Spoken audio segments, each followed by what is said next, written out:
நெலுவ பகுதியில் 32 வயது பெண்ணொருவரை அவரது கணவரை கழுத்தை அறுத்து கொலை செய்த சம்பவம் நாடு முழுவதையும் அதிர வைத்தது. ஆனால் இந்த கொலையின் பின்னணியில் சமூக வலைதளங்களில் பரவும் தகவல்கள் உண்மையா? குறித்த பெண் வேறொரு நபருடன் திருமணத்திற்கு பின்னரான உறவில் இருந்ததால் தான் இந்த கொலை நடந்ததாக பல பிரதான ஊடகங்களும் சமூக வலைதளங்களும் செய்திகளை வெளியிட்டன. ஆனால் உண்மையை ஆராய்ந்த போது அதிர்ச்சியான தகவல்கள் கிடைத்துள்ளன. போலீசாரின் விசாரணையில் மனைவியின் திருமணத்திற்கு பின்னரான உறவு குறித்து எந்த ஆதாரமும் இல்லை என்பது உறுதியாகியுள்ளது.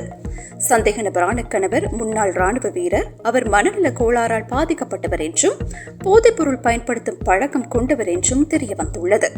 தனது மனநல பாதிப்பால் மனைவியின் மீது கொண்ட தேவையற்ற சந்தேகமே இந்த கொடூரத்திற்கு காரணமாகியுள்ளது. அந்த பெண் கணவரின் சித்திரவதைகளை தனது 3 குழந்தைகளுக்காகவே சகித்துக் கொண்டு வாழ்ந்தவர் என கிராமவாசிகள் தெரிவிக்கின்றனர்.